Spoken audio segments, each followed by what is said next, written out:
Hey everybody, welcome back to my channel, and today I have finished the Budget Corvair build. Alright, so it's from the last video. You notice that I kind of left this thing kind of hanging with just a little bit of work left. So I decided, you know what, I'm just going to finish it off camera. So what I had to do was install the gold oil system back here in the back. This is from William Wynn. It's the only place you can get it. Holds the oil filter. It also gives us the port for the oil line that goes up to the fifth bearing housing, and also the port for oil pressure, oil temperature. We'll get to those when we get in the plane, but at this point right here, the project is basically done to the point where we can get it onto a test run with William Wynn. What you notice is it doesn't have the William Wynn distributor on it.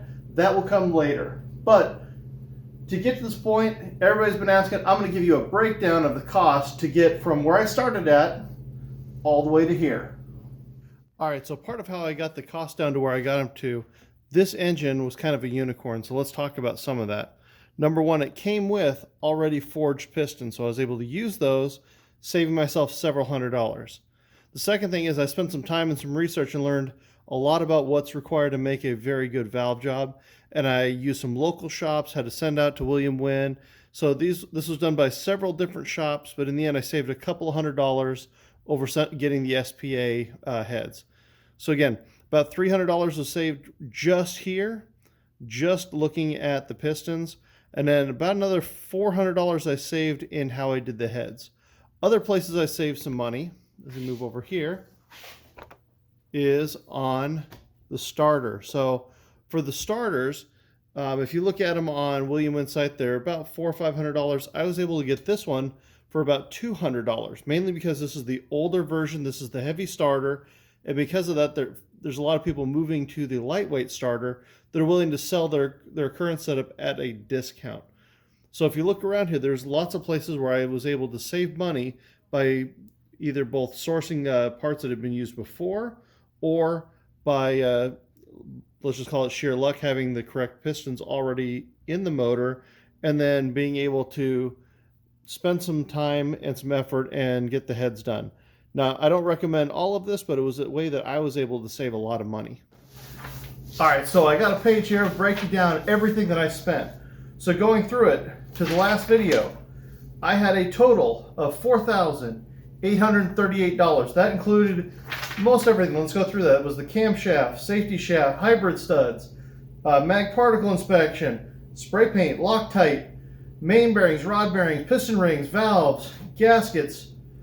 Go down the list. All of that together took us to a total of $4,838.10. Now in that, I got the core motor for $150. That's a pretty good deal. From there, I had to get a new crank gear. That was $100. I also had to pick up the ARP rod bolts. Again, got those for a fairly good price as well. Another thing about this motor was we had some parts that it came with that we were able to sell to make some of that cost back. So I sold the valve covers because they were different. They couldn't be used for this for $100. I sold the pan that it came with, which was a performance pan. I sold that for $170. And again, other spare parts of trade-ins, $225. So I had about $500 that I'm going to take off of the price that I spent, again, going into how I got this motor built. So let's go through it. So for the camshaft, got it directly from William Wynn. Safety shaft, go down the list. Most of the stuff is William Wynn stuff. So if you look at it, it's got a majority of the gold components on it. So adding in the things that I've added from this video, which were the oil feed line that I made myself. Luckily I had some spare parts from when I did the fuel system, which you saw in the other video.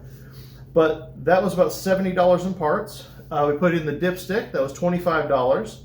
And the gold oil system from William Wynn, I got it on special, but I'm going to go with the price that it would have cost, $259. So that takes us ready to go to a test stand with William Wynn, $5,192.10. Slightly above what I had budgeted for the build, but not bad. I was shooting for $5,000, came in just slightly over. Now, for adding the distributor, which would be the next part, if I was to say this is a completed build, that would take the cost up to $5,612. The distributor from William Wynn is $420. Now, from this to a mechanically installed engine on the airframe, which would include the intake, carburetor, motor mount, alternator, exhaust bracket, and baffling kit, I will have total $8,370.10.